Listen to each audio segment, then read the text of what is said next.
Hello, YouTube. Chinese researchers from the Tianjin University have created a robot controlled by an artificial brain grown from human stem cells. This unique experiment, reported by the South China Morning Post newspaper, opens a new era in the development of bionic devices and treatments for brain diseases. Brain on a chip, how Frankenstein works. See the robot created by scientists, which was nicknamed Frankenstein because of the analogy with the character in Mary Shelley's novel, is a complex system combining biological and technical components. The key element of the robot is a brain organoid grown in the laboratory from human stem cells. An organoid is a miniaturized and simplified version of an organ produced in vitro in 3 dimensions that mimics the key functional, structural, and biological complexity of that organ. This miniature brain, containing neurons capable of learning and responding to stimuli, is connected to a computer chip.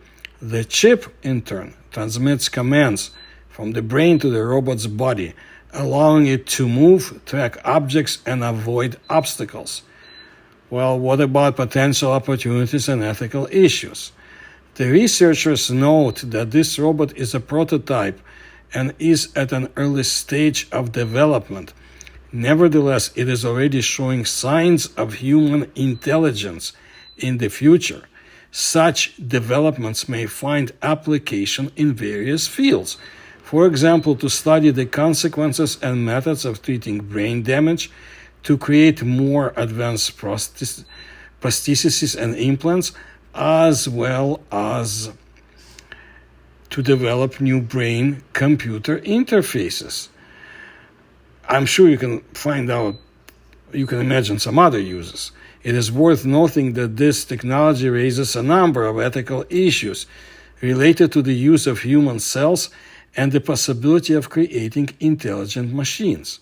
What about the West? I read the following in Robot Daily, but mind you, I am presenting just some excerpts. You can do your own research. Well, Western researchers are advocating for regulations to ensure the responsible and ethical development of biohybrid robotics, a field that combines artificial components with living tissues and cells. In a recent paper published in the Proceedings of the National Academy of Sciences, a multidisciplinary team from the University of Southampton, together with researchers from the United States and Spain, highlights the unique ethical challenges posed by this technology and the need for comprehensive governance. Biohybrid robots, which merge living materials and organisms with synthetic components, are progressing rapidly.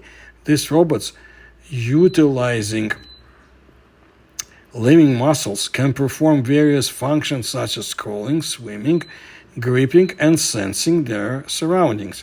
Advances include sensors made from sensory cells or insect antennae for improved chemical detection, and living neurons used to control mobile robots.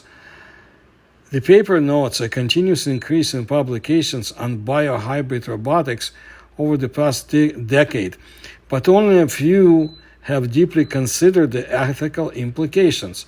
The authors identified 3 key ethical issues: interactivity, how biorobots interact with humans and the environment; integrability, how humans might assimilate biorobots, such as biorobotic organs or limbs; and moral status. Using thought experiments, the paper discusses scenarios such as a biorobot designed to clean oceans, disrupting the food chain; a biohybrid robotic arm potentially exacerbating inequalities; and sophisticated biohybrid assistants, raising questions about sentience and moral value.